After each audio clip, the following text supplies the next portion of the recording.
Hey guys, how you doing? It's another episode of JT Corn Rings, but this is going to be a little different. I'm gonna call this one "Conversations at the Dinner Table." I have a guest that I know that you will enjoy, talking about topics that's dear to my heart.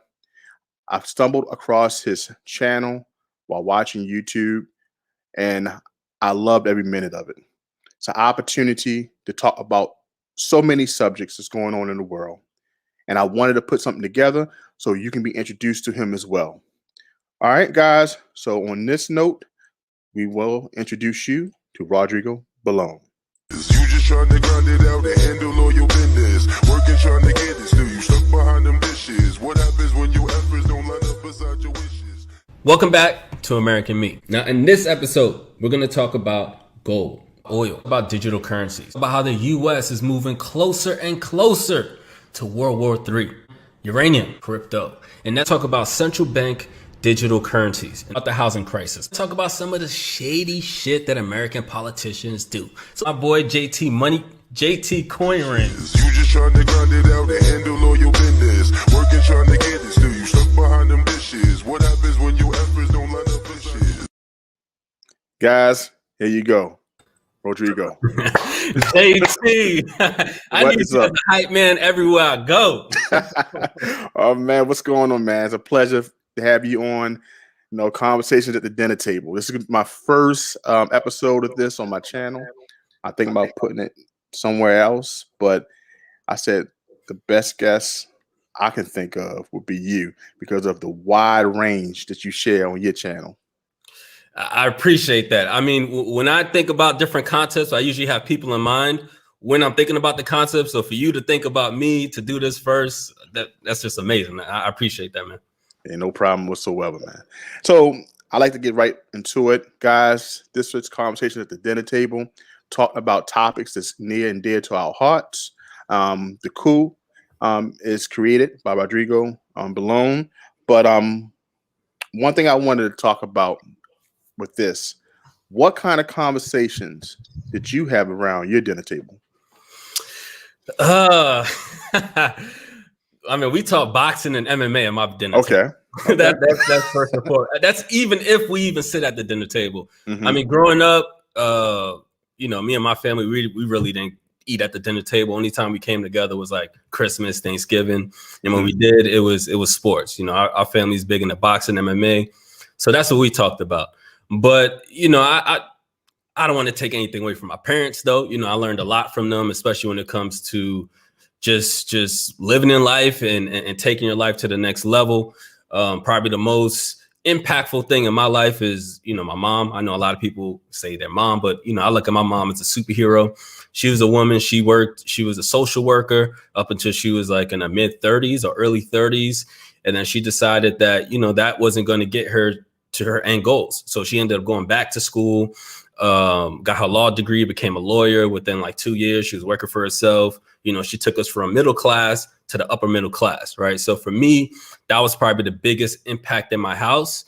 But at the same time, with all that, I could say success, there are still, I guess, personality traits that still lingered on that impact me, right? And the reason why I say that is because me, I'm very, I have a very entrepreneur mindset. And even though my mom was an entrepreneur, she really didn't have that mindset, right? She worked in social work, right? She worked for the government, then she worked as a lawyer. So her, even though she was an entrepreneur, her makeup was like risk management.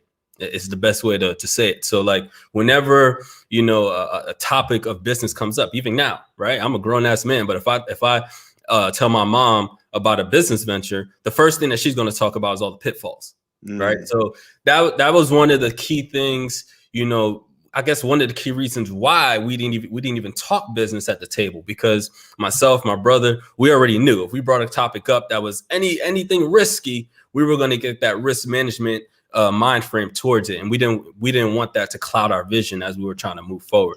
But how did that help you overall, knowing that your mom is going to give you that checkpoint? How did that help you formulate your ideas?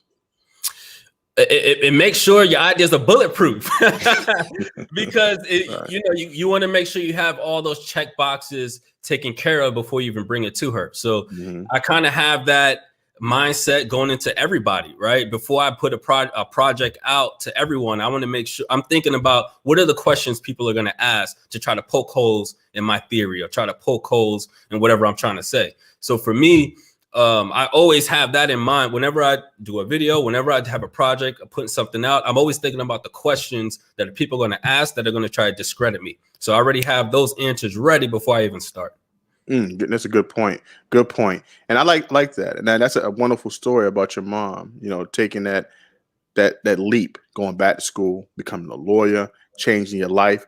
So in that process of your mom creating this opportunity, what was the difference? How did the things that happened change your worldview?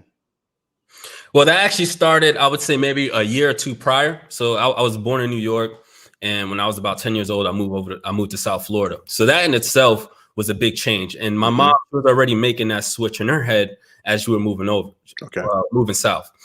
And I think a big part. So for me, that changed. So the easiest way for me to explain it is like when I was living in New York, it was black and white. When I moved to South Florida, it was color. Like it was that big of a difference, from TVs, right? You had black and white to color TVs. It was that type of difference. And the reason why I say that is because I remember living in New York and seeing 2 Lexuses my whole life, right? I remember seeing only 2 limos my whole life, right? And this is back in like 97. So I remember first time going to Florida, I was seeing limos every day. Like I remember that was the first thing I told my brother, because my brother didn't go. I remember going first. I seen limos every day.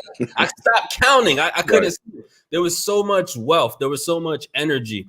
It was just a completely different climate. And it forced me to look at life differently, right? When you're in the cold, most of the year, when most of the people around you really aren't wealthy or doing stuff like that, you're going to see life in a certain way. But when you're able to when you're able to live that, right, and then go actually into a wealthy neighborhood or into a wealthy environment, right, you're going to see life in a completely different way. Now, the one thing that I noticed between me and my friends who are just like me, right, because there was a lot of, people who were from the Caribbean that had similar stories, a lot of us, a lot of us are entrepreneurs, right? A lot of us have, we're able to tell, we had an advantage over the Black people or the Caribbean people who were born already in South Florida because we saw the difference, right? If you're somewhere and you've never been somewhere else, you don't know the good and the bad. You don't know the world, right? You don't know the different levels and the different complexities of the world. But because I was able to go from one environment to a completely new environment, I always had that contrast. I was always able to compare the differences between how some people live versus how the people who live in a good life live, right? And then even to add to that, my family, again, we went, we're from Dominican Republic, so I would go to DR every year. So not only did I see, the New York lifestyle, but I saw the South Florida lifestyle, but then I saw the DR lifestyle. And the reason why that was important is because when you go to a country like DR, you see poverty, right? So I was able to see all levels throughout my childhood. So I always had I felt like I had a good perspective of not only where we were at, but like just different scenarios fit within the whole ecosystem. Awesome. And that answers the second question. Great. Because everything from understanding what shaped your worldview. Number one, being a child of an immigrant, an opportunity to live abroad, to see it, to actually see it. Also, being here in America, seeing the difference of states and how people move. It's definitely a good opportunity to change your worldview for the better. But how did it affect it for the worse? For the worse, I would say I would take it back to the family, and it's my family just didn't have the knowledge of how to break free from the system, right? I think that's something that's lacking just in Black Americans overall. But I definitely feel like that was lacking for my family as well, right? And the reason why I say that is because, for example, again, during the time that okay, so I'll just give you two different examples, right? So one of my oldest friend, right? He lived across the street. We both moved into the neighborhood at the same time. This is the time where our area was like one of the fastest growing cities in America. Home prices went from being 150,000 to 450,000 within like a 7 to 10 year span. So a lot of families, we were part of that whole Great Recession, right? Mm-hmm. Boom, bust, right? Right. So my family, right? Again, not taking anything credit from my family, but what my family did was, when at the top of the market, my family went, took that 400, whatever, and went and bought a bigger house, nicer house, and bought a $400,000 house. Mm-hmm. My neighbor, my oldest friend, his family, his parents didn't make as much as my parents did, right? Mm-hmm. But what they did was they took that 400 and they broke it down. Right. They went and got three properties. Right. They flipped some houses. They got some rental properties, things like that. Right. So even though they weren't making as much money, they were able to take the same equity in their home, invest it, and put themselves in a better position long term. Right. So now when you look at, a few years later, everything bust. Right. My parents, they're still in the same house. They were able to maintain. Nothing really changed. But at the same time, their home value went from 400 to 200. Now, on the other side, they were, because they had the rental properties, because they had multiple properties, they were able to multiply their income. Right. Right. So for me, that's what my family was lacking. Right. But I was blessed that I was actually able to see other people and learn from them. But at the same time, we're kind of programmed to go down that route, right? To get loans, to get homes, to do live a certain life, right? But that life isn't breaking you away from the system. It's getting you deeper into the system, more reliant into the system, right? So that's what hurt me. That's what my environment hurt me the most, right? It was designed to get me in the system instead of break away. Awesome. I can see that approach. So you understanding that now, and you explained it wonderfully. How did you come up with the thought pattern, the motivation to come up with your channel, the Coup? Because the Coup is a strong word. My family from Liberia, and we knocked some government leaders out of position. So can you tell me exactly what the Coup? What was your mindset in creating that? All right. So first and foremost, I just wanted to create something. I wanted to create content that I wanted to see, right? At the end of the day, a lot of the content I see has shades of what I want, or it's not 100% what I want to see, right? And it's not 100% talking what I'm talking about. So that was first and foremost, right? And to give you a better explanation of that is, when I first started making videos and putting out content, my oldest brother, I have 6 brothers, but one brother's closer than the rest. But anyways, he would tell me, he would say, look, he was like, it's good, but it's not you. Right. And he'd be like, it's good and it's not you. Right. He was like, you're saying the right stuff, but it's not you. And what he was trying to say is, so the way he broke it down to me was, he's like, I don't know how many people there are like you, but there's at least 1 million motherfuckers just like you. Right. There's at least 1 million motherfuckers that know the corporate life. You work a good corporate job. You've been inside the system. You know how that works, right? You could talk to a CEO. But on the flip side, if someone had to ask you who's the top 10 rappers dead or alive, you could give them that, right? Or if someone needed to break down, talk about basketball, football, you could do that, right? So there's not too many people who can do that. Right. There's a demographic. He's like, I don't know how big it is. Right. It could be 1 million, 10 million, 100 million. Right. But he's like, that's you. And that's who you need to talk to. You don't need to worry about the corporate. You don't need to worry about the hip hop. Right. You need to worry about the people who are just like you, the people who have 1 foot in corporate, 1 foot in hip hop, and create a space for them. Right. So that was the premise. And that's kind of what I go by whenever I try to make it. And I still don't feel like I'm there. Right. I still feel like, I'm getting closer to who I am, but I'm not there fully 100%.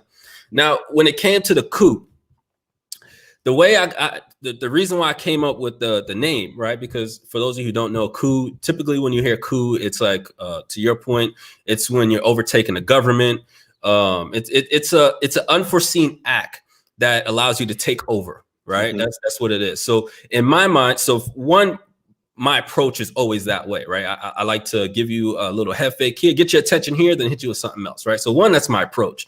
But two, I want to do my goal is to take over your mind, right? To force you to think a different way. So that's where people are looking to take over government. I'm looking to take over your mind, not me take over your mind, but in a sense where I want to flip your mind upside down, and it's a mental takeover, not a governmental takeover. Gotcha. That's awesome. And looking at your IG page, guys, I'm talking to Rodrigo Belone. I checked out his IG page a couple of days ago when I told him I wanted to do this interview, and I stumbled across something called the Hustling Handbook, but it's the advertisement for it. Because I read the book maybe a month ago when I purchased it, when I first started talking to Rodrigo. One thing I liked about this advertisement was you had two images, the corporate you and you right now. And one of the things that was said was, whoa, that's a little too much right there. And you was like, nah, this is basically exactly how it's going down. Either we're going to do this marketing day or we're not. But the last words were, you even what he says, you even get what he said, you get up. Oh, get down or lay down. Yeah, you get up, get down and lay down. I was like, that's hip hop.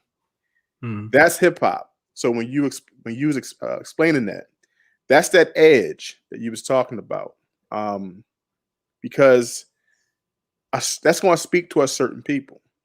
That's going to speak to a certain person who wants that takeover, changing the system, changing the way people think. If you really want this marketing thing, if you really want to take this business thing to another level, like you said, getting off the corporate plantation, you have to be that relentless.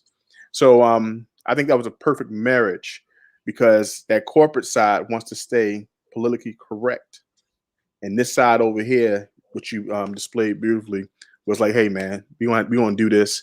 And I got a group of people just like this, and we want to take over. So that's a good marriage. And I think that answers perfectly the third question.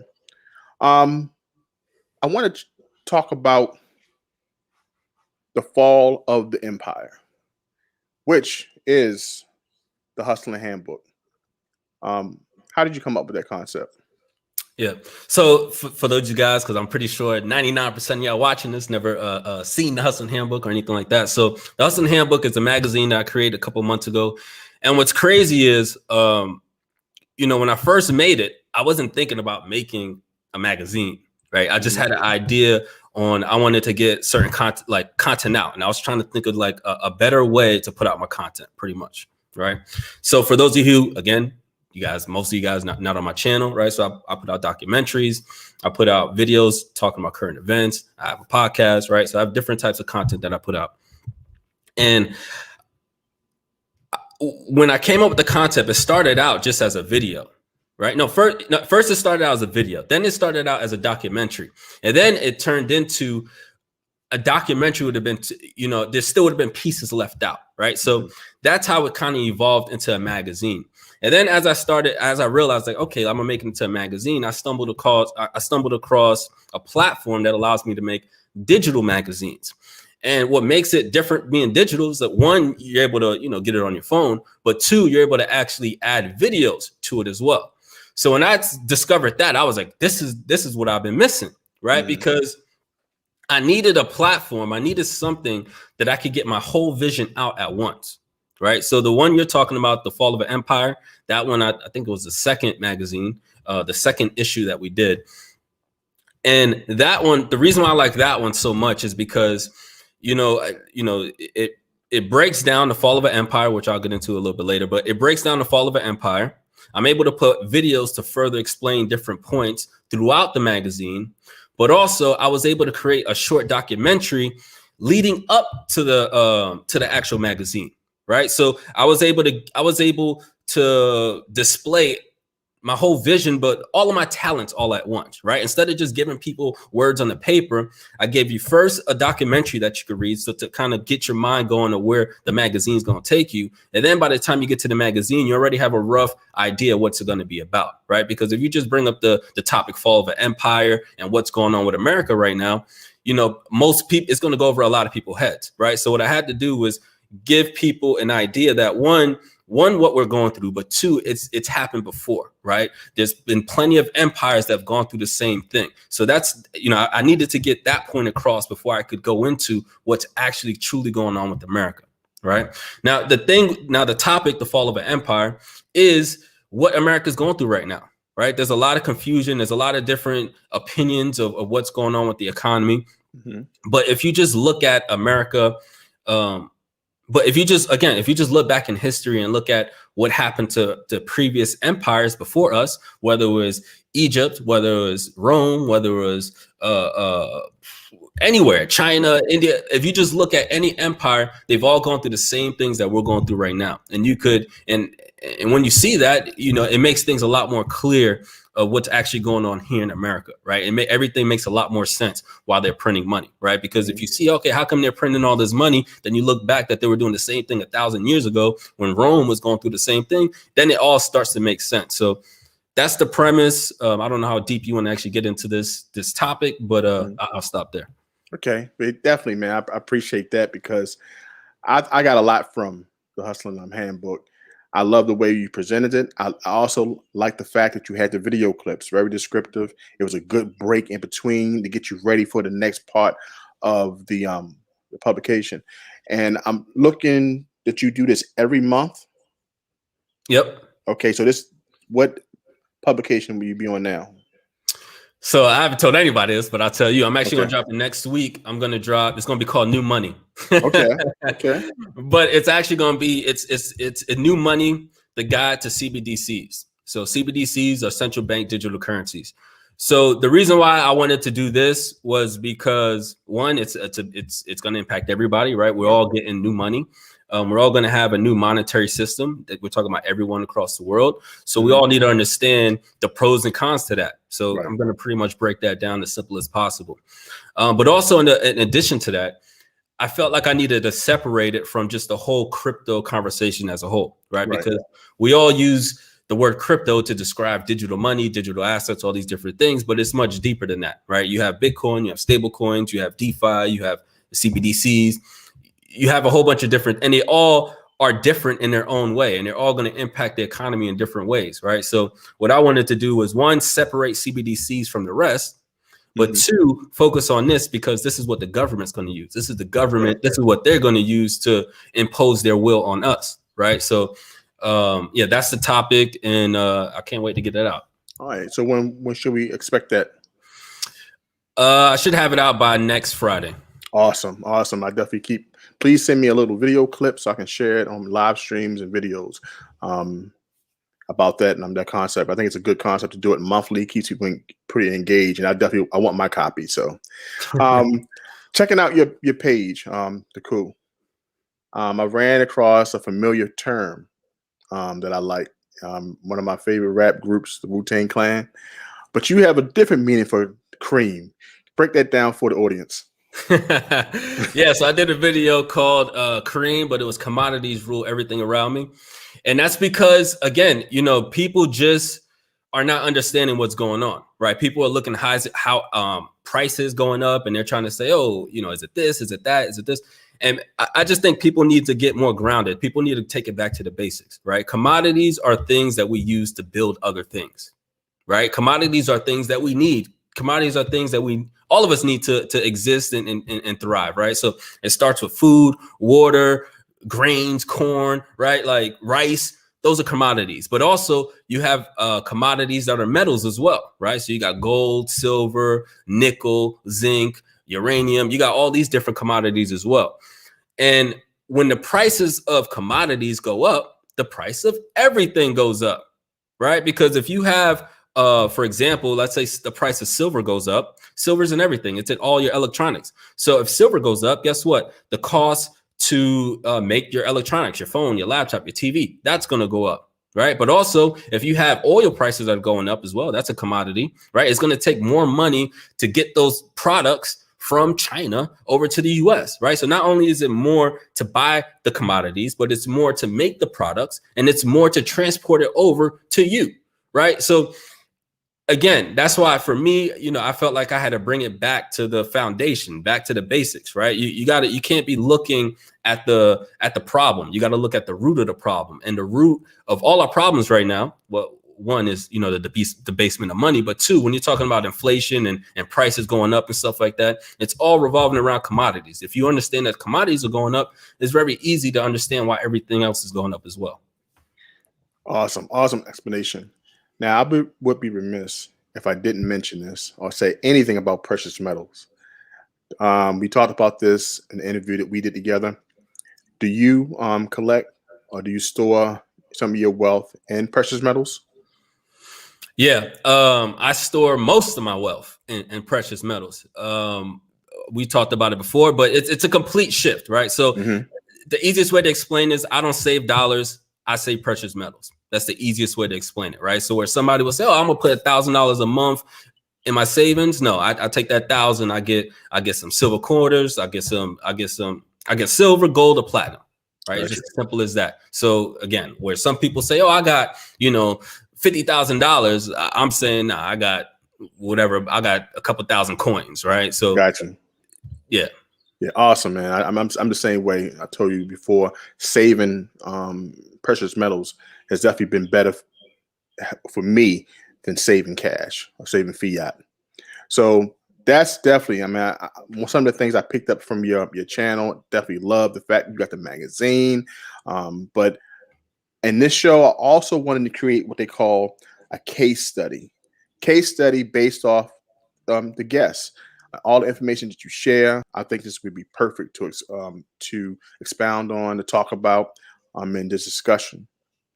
1921, 2021, the 100th anniversary of the Black Wall Street destruction. As we know, what happened in Tulsa, Oklahoma, the destruction of Black Wall Street this year on May 30th is the 100th anniversary. Talk about that. What does that mean to you? And just share a little bit about that story, if you could.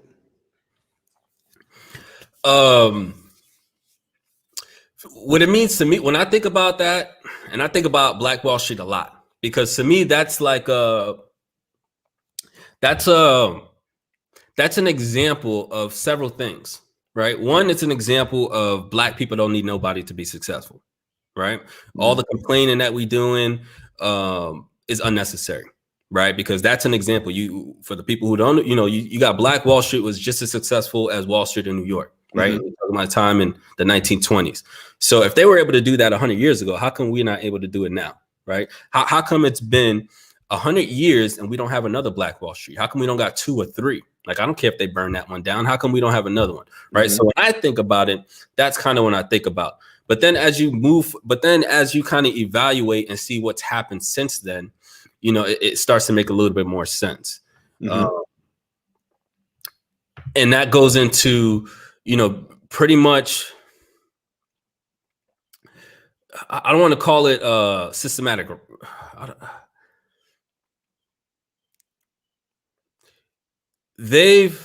At the end of the day, look, they programmed the Black people. They programmed us, right? I mean, knowledge, there's a big difference between knowledge and education, right? They'll praise education all day. They'll give us education all day, right? And the reason why they'll give us education, because education is theory, right? Education isn't reality. Education is an experience, right? And they know this, they understand this, which is why you have situations where you could have, again, okay, I'll take it back to my situation, right? Which is why you could have 2 people in the same classroom, right, and have 2 different outcomes, right? And I'll use myself as a situation, right? So I told you guys earlier, I moved to South Florida. I moved into a very nice neighborhood, nice community, right? We had rich people, we had regular people, we had broke people, we had all of that, right? But for the ambitious people out there, you had enough rich people around to be like, okay, this shit's possible, all right? But growing up, by the time I got to 18, right, by the time I got to college, the only thing I knew, right, I knew I could be a doctor, I knew I could be a lawyer, or I knew I could go pro. If I wanted to get the things I wanted, those are the routes I knew I had. I knew I didn't want to be a lawyer because I saw what it took to become a lawyer. I didn't want to do that, right? I didn't want to become a doctor because I never got straight A's. I didn't like school that much, right? So for me, the only option was to go pro or be like a sports agent, something sports related. Mm-hmm. Right now, the reason why I only had those three options in my head is because I didn't have the knowledge, right? All I had was education, right? I had people telling me, look, you go be a doctor. I had education. I didn't have knowledge. Now, the difference is, right? You have kids who were in the same class as me, right? But their parents were engineers. Their parents were everything under the sun. Their parents own their own businesses. Their parents, like one kid in my neighborhood, his parents owned a glass company. All they did was glass. Right. But when he graduated, mind you, this kid was in the ESC classes, right? He wasn't as sharp as the rest of us. But guess what? When he graduated, he got a job at his dad's glass company. And right now he owns his dad's glass company, right? He knows how to make glass, install glass. He knows how to get customers. He knows how to negotiate and close deals, right? Mm-hmm. So he might not have the education that I have, but he has the knowledge on how to make and sell glass and make money. And he doesn't have to rely on the system. He doesn't have to rely on a check from somebody else. Right. So when I think about Black Wall Street and fast forward to now, right, it's a lot of that. Right. It's a lot of, OK, let's take the skills away. Let's take the knowledge away from this group of people. Let's give them education and let's just let them be worker bees. Right. They one or two will spring out and be CEOs and stuff like that. But as long as we keep feeding them education instead of knowledge, like keep the knowledge over here, keep the knowledge in the book or some shit, then, we don't have to worry about them rising and competing with us and developing another Black Wall Street. So when I think about it, it's that. It's more of what we lost rather than what was gained during that time. And that's a good observation because that's exactly where I go with it. It's what we lost from that 1921 event from May 30th to June 1st.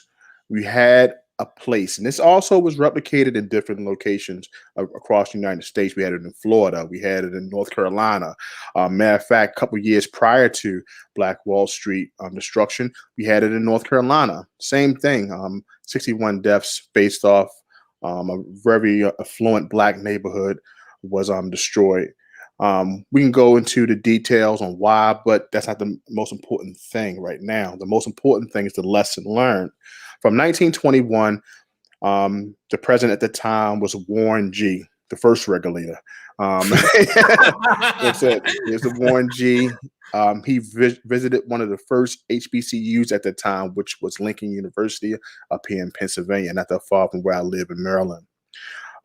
He was one of the first Republican presidents that did a journey to that historical Black college to talk about the destruction of Black Wall Street. In 1923, a couple years after that incident, the study of the Negro and commerce was created for 20 years until Theodore Roosevelt. He deactivated that. And what we had learned from that process is how to sell to the Negro. What actually instead of giving the tools for them to recreate, they gave the tools to break that up, get them to move north, and not think about rebuilding something that was so great. It took one man in Tulsa, Oklahoma to buy like 50 acres to get other people to come up to the state ground to build important businesses to kind of create some infrastructure. After the destruction, it was forgotten. People were scared off. They wanted a different part of life. In that study that's well documented, they had opportunity to build weaponry for the war, so small in the African-American community that they were a lot of engineers. So instead of after it was disbanded, you would think that after the GI Bill, they would go to school to learn to be engineers, to become part of an industry that United States needed so it could teach glass making. It could teach aerodynamics, electrical engineering, chemical engineering, that we could do things, be part of a certain industry. Instead, we got jobs, not wealth creation activities that created businesses that can be transferred over. Correct. So in that time frame, if fast forward to an article I seen 2 years ago that stated that in 2053, the net worth of the African American family will be zero. I think it started in the 1920s from that opportunity that was missed of more cities and towns becoming like Tulsa, Oklahoma, Rosewood, North Carolina. And something happened in between there that could have happened, that could have broke some barriers. And that's what I want to share in this case study. So I want to share a clip on what before we get into the clip, because Sure. I do want to talk about something that just an example of what you're talking about, right? So I'm currently in the Bay Area, right? Mm-hmm. There's a city called Sausalito, right? Sausalito. It's right outside. It's literally, if you take the Golden Gate Bridge from San Francisco, the other side is Sausalito, right? This area of Sausalito, very nice. It's beautiful. If you're ever in the area, go to Sausalito. It's a nice place, right? A while back I looked, when I looked at this, when I saw this article, right, I did a little research. I did, what the average house costs, right? And the cheapest house in Sausalito you could get, the cheapest, right, is like 1.5 million, right? On average, you're spending like 2.5, 3 million for a house in Sausalito, right? Now the neighborhood right next to it, I can't remember the name, right? It's a black neighborhood, literally right next to it. Okay. Now, back after World War II, a lot of black soldiers went to the Bay Area for jobs. You got the port there. So there's a lot of jobs. It was growing, it's booming, right?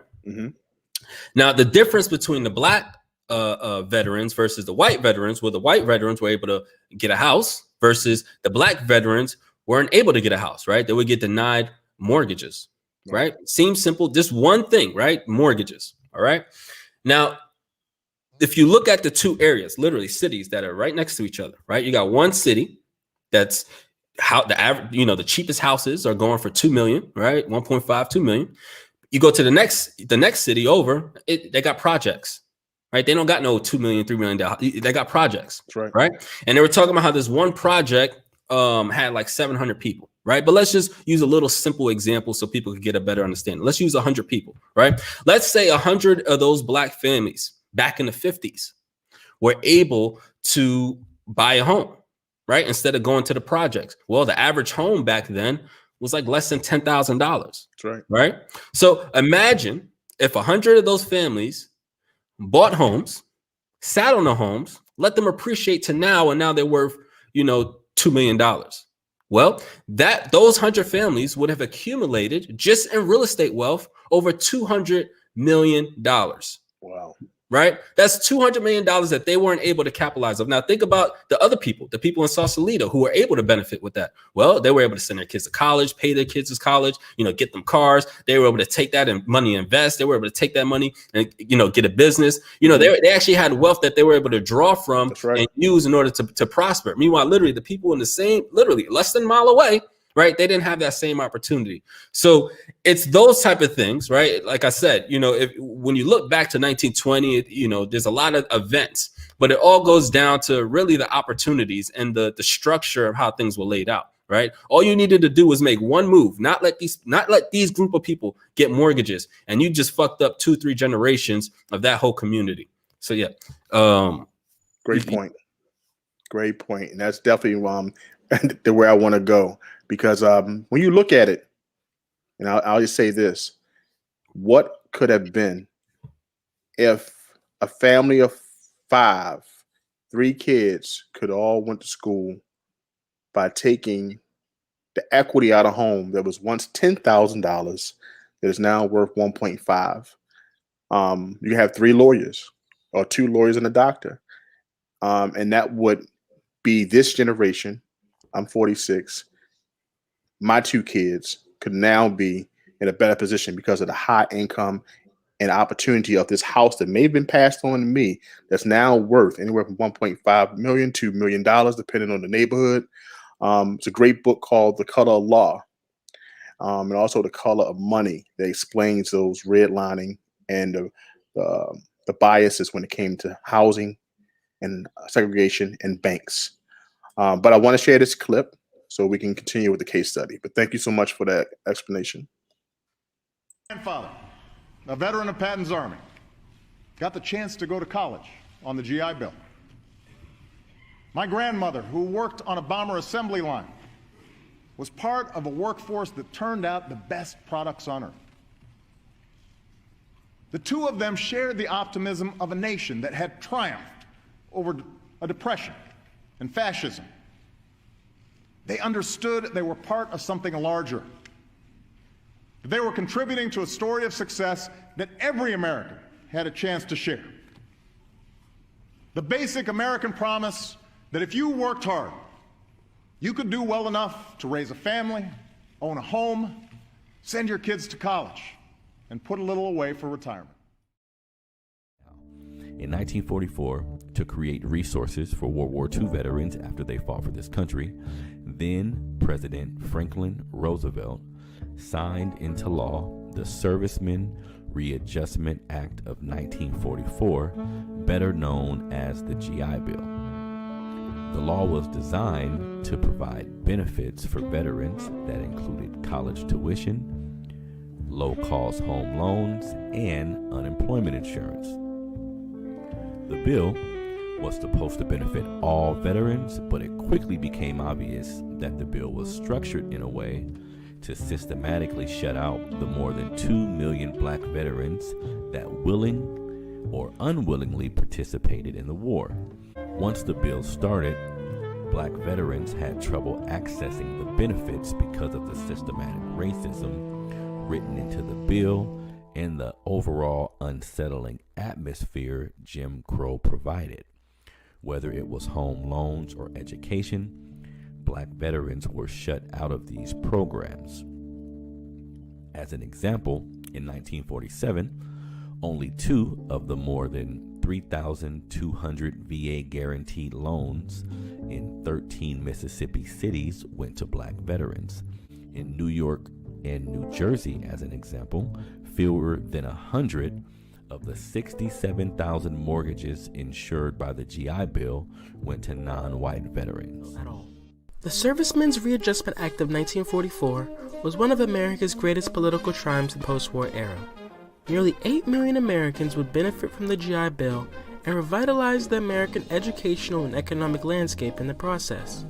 But embedded in one of America's greatest achievements was one of America's worst deficiencies: the federal government's inability to effectively protect African American veterans from housing discrimination and uphold black veterans' access to college education led to one of America's most significant disparities and has facilitated the creation of racial income equality prevalent in modern American society.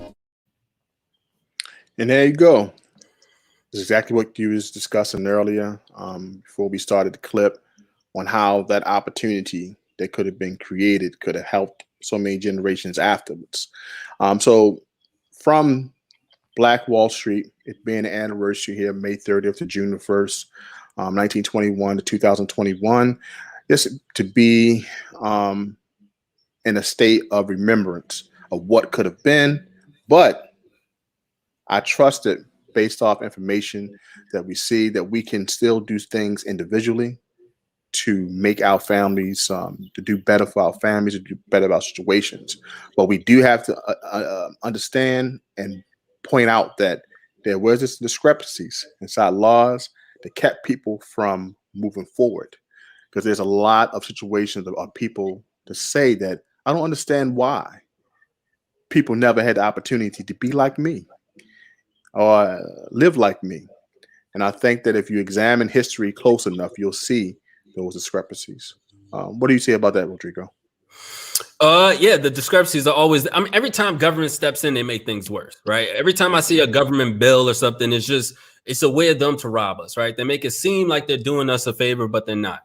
Mm-hmm. And you could see it right now. I mean, For example, if you hear Joe Biden talk, he talks a lot about union workers. He talks about rising the minimum wage. I saw Bank of America, they're looking to increase their minimum wage to $25 per hour. You raise your eyebrows, but let's talk about that for a second, right? He got all these bills, right? But let's focus on just that, right? Union workers and higher minimum wage, right? So let's start with the Bank of America thing. $25 minimum wage. But let's think about that. We all know that America is coming with a digital dollar, right? So once dollars go digital, who's going to actually have to go inside a bank now to go get money? That's right. Right. So the bank tellers are gone. So who cares if you're raising the minimum wage if the bank tellers, the people who would benefit from that $25 the most, are not even going to be there, right? This is just an easier way to get them out, right? Now Bank of America is looking at it like, look, why am I going to pay this person, that person, and 3 people $25 an hour when I could just get an automated person, right? Or just put an ATM there or whatever, right? So those people are getting wiped out. Now, some people may say, oh, some people need car loans or mortgages and stuff. Who are you going to talk to then? Well, if you haven't noticed, you could go online and get that same stuff. You could go online, put your information in, get your mortgage rates, and get you a loan that way, right? So by these governments, right, saying, oh, yeah, we're going to raise the minimum wage, who cares if no one's working for that company, right? If they're replacing you with a robot or AI or something like that, right? Now, in addition to that, the union worker thing. Look, I know I got family members who work for the union and they love it. It's great, right? And I'm happy for them. But you got to understand, again, where we're at, right? We kind of touched on it earlier. America's is a falling empire, right? And we have other empires that are rising, that are trying to take our spot right now. And the advantage that these other empires or these other countries have over America right now is that they have cheaper labor, right? That's why we buy all our stuff from China or Vietnam or the Philippines, right? Because they have cheaper labor. They can make it cheaper than we make it here. So let me ask you this. If we get all these good union jobs that are going to force people to get higher pay, and we have a higher minimum wage, where now before we were paying people $7 an hour versus paying people, now we're paying them $15 or $25 an hour. How are we going to compete with someone in China who's going to pay $2 an hour or $5 an hour to make a t-shirt or to make a phone or to make anything? You can't compete, right? So even though they're making it seem like they're doing us a favor, and maybe they're trying to do what's best for us, the reality of it is just making it worse, right? They're going to end up ushering in robots and AI quicker because it's going to be cheaper to do that. But 2, we're not going to be able to compete worldwide when it comes to making products. So what does that do? That puts a lot of Americans out of work. Now, I know a lot of people are going to say, oh, so what should we do? Just leave minimum wage at 7, costs are going up, this and that. The problem isn't the minimum wage. The problem is the currency. The problem is that we keep allowing them to keep printing dollars and debase our currency.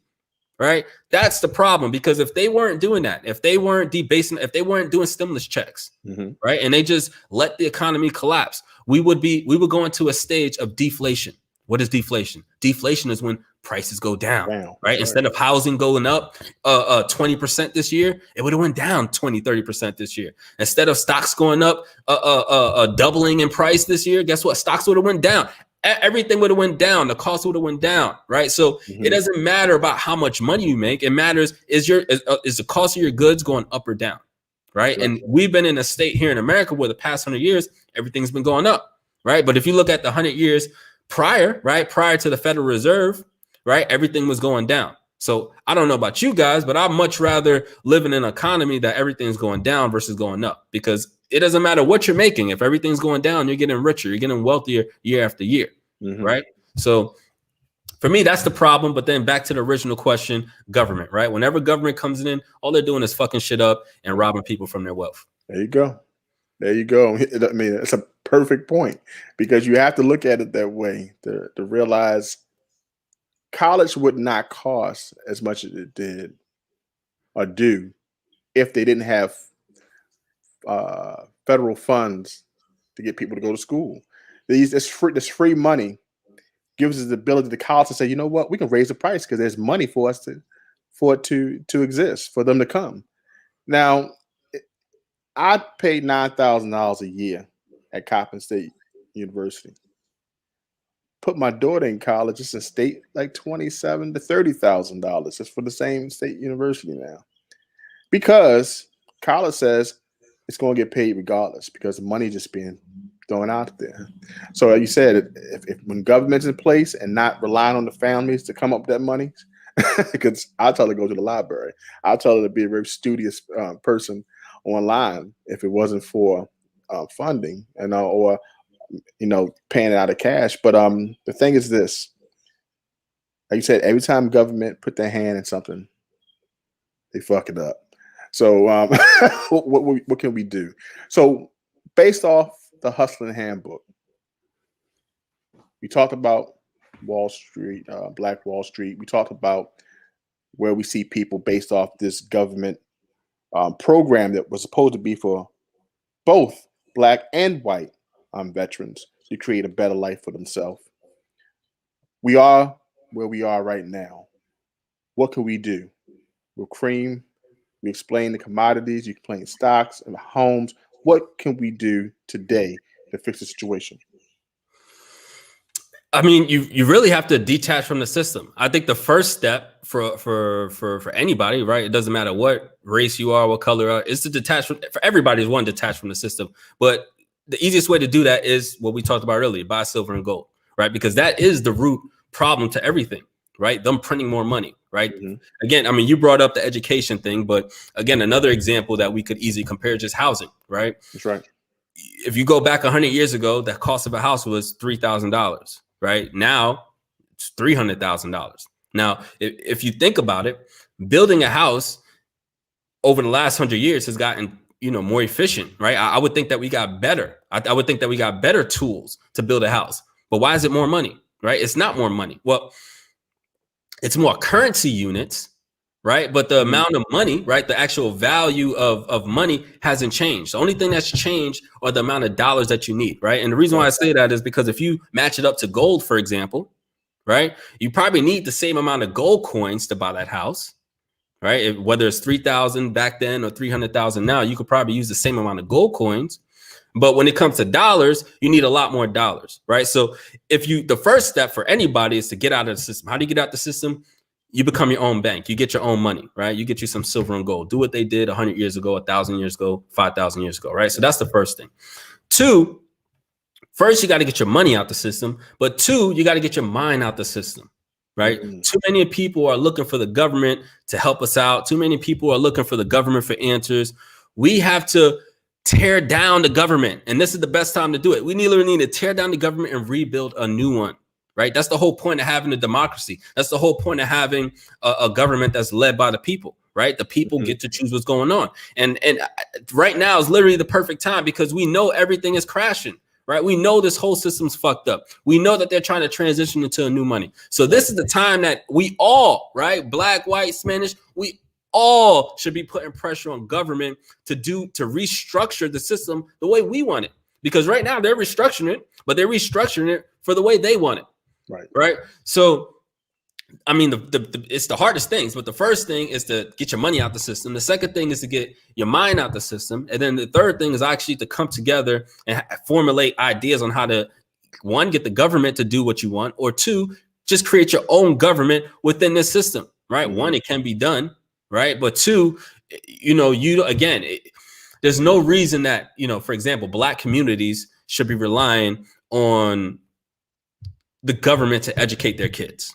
Right. We've seen it doesn't matter what state you're in. Right. The Black schools are always worse than the white schools. OK, if that's the case, when are the Black communities going to actually do something about it? Right. When are you going to start creating some type of programs outside of the school system where kids can go and learn from the neighborhood entrepreneurs or learn from, anybody, right? But at least get the education you need in order to move forward, right? So I think that's, I think the easy things to start with is one, get your money out the system. Two, get your mind out this, out the system, free it from the program. And then three, we need to stop relying on government to get stuff done and create our own programs in order to get our people in the right way. Right. I mean, anything past that, that's you got to get those three things done first. Otherwise, it's not going to work, in my opinion. Awesome. Guys, we're talking to Rodrigo Belone. You see him with this passion, with this fire. You get more of this on the Coup. On his YouTube channel, you see his live streams and also the videos he posts on a regular basis. The last one was about cryptocurrency being banned in Turkey, I believe he was speaking of. There's so much you would get from this channel, guys. You can just go up and down. But Rodrigo, tell them where they can find you and tell them what's next. So you can find me on my YouTube channel, the Coup Media. You could also, but if you really want to make sure you're in tune with all my contact, I got several different ways you could get it. So one, I just started a newsletter, email newsletter. It's called The Revolution, right? We want you a part of it, right? Come join the revolution. It's free.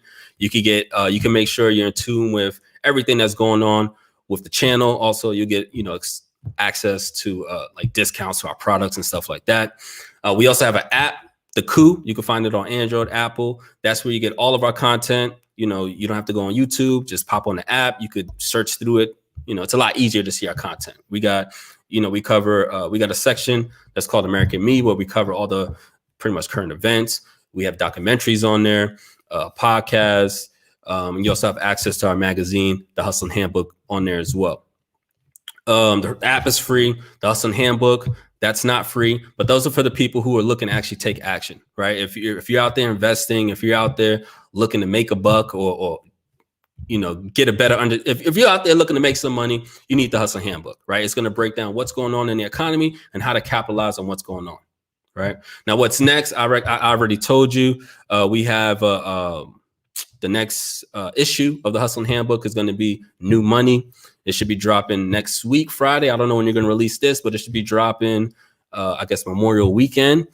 And that's pretty much what's next. I'm working on some other stuff, but don't really want to talk about that. But I'll focus on New Money. That's what's coming. That's what's up, man. Thank you so much, man, for taking the time out to come over to the channel to talk about all these topics.